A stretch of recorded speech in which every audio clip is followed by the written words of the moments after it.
I'm pretty much well known among my friends for always serving fantastic meals, especially breakfast. And one of the ways that I do that is I always like to sort of add a poached egg to something that you might not other think would be a breakfast food. So we would do tamales, you can do taquitos, you can do breakfast nachos. I like to do pasta. You have leftover pasta, leftover fried rice. A lot of great things go well with the poached egg on top for breakfast. The secret to poaching an egg, and this is what takes it from the realm of challenging, which is why not a lot of people do it, I think, to something that is so easy. The critical thing is to make sure that you start with a good vinegar bath. And when you do that, the eggs, the proteins in the eggs will congeal and you'll get a nice, just round poached egg versus something that has all sort of like the spidery tendrils that I'm sure probably of you have experienced if you've ever just tried to poach an egg by throwing it in water. So to get started, first thing that we need to do is we need to get some ramekins and our white vinegar. So I highly urge all of you to get some ramekins. These are one of the most versatile things that you can own. You can bake in these, you can put these in the microwave, you can put dips in these, all sorts of things you can do with the ramekin. Today what we're going to do is we're going to take a little distilled white vinegar and we are going to just add a little bit. So I'm just putting, maybe like that much. It's not really critical, the amount, quite honestly. It's the irony is that a lot of times, eggs will have a sort of a sulfury taste, and the vinegar really cuts that. So that's one of the reasons I think my husband really likes this, because he doesn't like that sort of sulfur taste that you get a lot of times with an egg. And one of the tricks I'm going to show you when you're going to crack an egg is you don't want to do it, and this is a huge misconception, you don't want to do it on the side. When you do it against a sharp surface, you push the shell into the egg, and a lot of times that can risk breaking the yolk. So what I found is if you just do it on a flat surface, and a great sort of food safety tips if you just do it on a paper towel. So I'm going to put the edge of my ramekins on this paper towel and just take my egg, and I'm just going to drop it a little bit. If you heard that little crack, and just kind of roll it around, and once I have a good opening, then I'll just open it like that. We have our 3 poached eggs, because I like 2 of these. My husband just is going to have 1. I'll wash my hands. Really good after that. And I'm going to set my timer for 5 minutes. Now this is critical that you give it at least 5 minutes in the bath of the white wine vinegar. So while I do that, I'm going to go ahead and set my timer. I'm going to move these aside. And I'm going to show you sort of a simple pasta sauce that you can make. I had some leftover penne. Had my father and mother-in-law over, and I made pasta last night for them. I always make a little extra pasta so we can have that for breakfast. That's going to cook up really nicely. So let me get my other supplies, and I'll be right back. It's Brian Payton Joyner. Okay, so we're back. So I've got my water boiling for the poached eggs, and I've got this large pot here. Now I'm going to make my pasta sauce, but I'm going to make this little quick breakfast pasta sauce in this pot. Now you may think, well, you're not going to make that much sauce. Why not just make it in a frying pan? The reason is that once we're done with the sauce at the very end, before we serve it, we're going to want to take our pasta that's been in the refrigerator and we're going to toss that and really coat it well in the sauce, with the sauce, and so that's why you need this larger pan. Now, one of the things I like to do also at breakfast, I like to sneak some vegetables in to our diets. So I have just sort of have some things I have left over in the fridge, and I've got some broccoli, spinach, a few peppers. So I'm going to just cut those up, and I'm going to just saute them in some butter. And I find if you chop up broccoli really small, then it is something that you can hide in a lot of sauces, and I have to do that with my husband. He's like a little kid that way in terms of not liking to eat his vegetables. But if I chop them up very small, then I can cook them really well.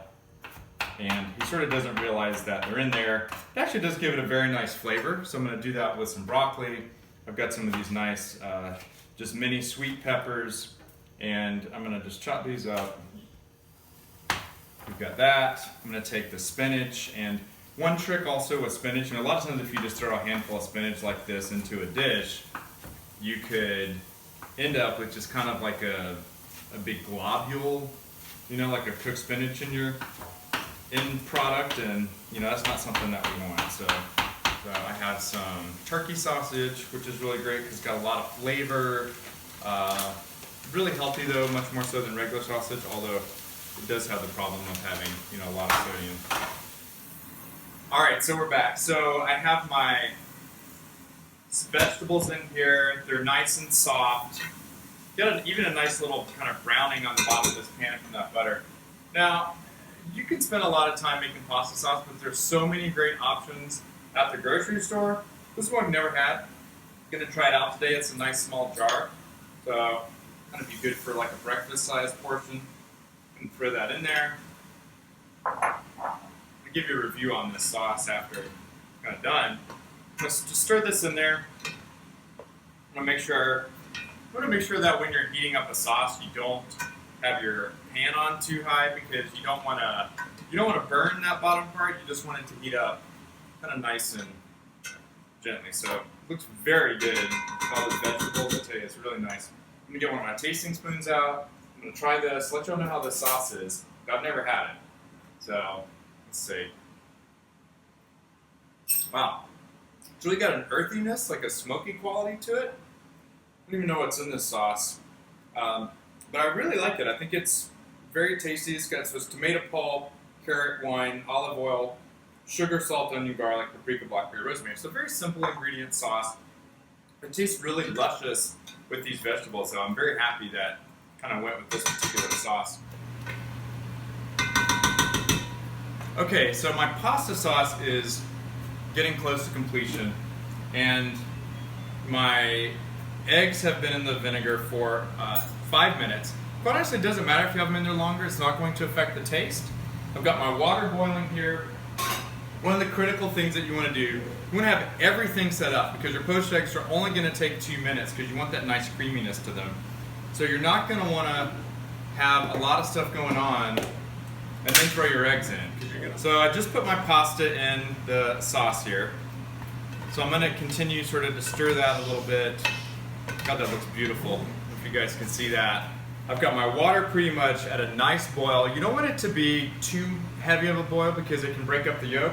I've got my pasta ready. This is hot, ready to go. I'm just going to drop these in as such. Okay, so I've got those in the bowl. I set my timer for 2 minutes. I'm going to watch these, make sure that it's almost at a boil, but I don't want to see any bubbles in the water. So I want to keep that water at a very good temperature, almost close to boiling, but not boiling. And then after 2 minutes, I'm just going to take those out with a slotted spoon. I've got a plate and a paper towel. One of the things I'm going to want to do when I take those eggs out of the water is I'm going to want to put them on a paper towel so that they dry. The first time that I made a poached egg for my husband, he really did not know what to think about it. I think he was really apprehensive about it, very nervous about it, because a lot of people are scared of runny eggs. They think that it's going to be a health issue. Well, I've had poached eggs for many, many years, never had any issues.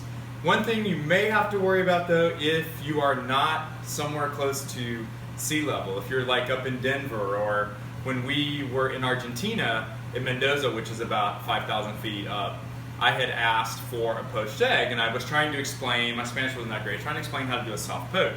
I said, oh, I'll just do it for 2 minutes, not thinking, you know, even though I'm a chemistry major, I should have thought about this, that 2 minutes in water that's boiling at 5,000 feet is not going to work, because that water is only 180 degrees versus this ought to be about 212 where we are. So I hear my timer, pretty much done, turn that off. Okay, so my eggs have been in the water for about 2 minutes. I'm going to turn that off. I'm going to get my scooper in here, and you'll see they're just sort of floating to the top. Look how beautiful those look. Just little pearls of egg goodness.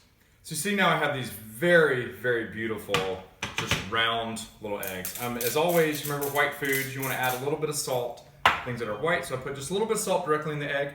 One trick when you're cooking, you want to salt ingredients directly that are going to need the salt. If you're going to put potatoes in something, make sure the potatoes are really nice and salted before you throw them in the rest of your dish. That's a little trick to use less salt. You want to just put it where exactly you need it. So eggs are going to want some salt. So I'm going to put that poached egg on top of my pasta here. So we have our pasta with poached eggs, and you'll notice like when I cut into that, oh my God, look how beautiful that yolk is. And quite honestly, it really just sort of makes a sauce that is this beautiful, yolky, smooth, creamy sauce. When you have that on top of the pasta has that sort of acidity to it and has a saltiness. This just gives it that little extra richness and makes it a breakfast dish. So this is my poached egg recipe. I hope you all try this at home.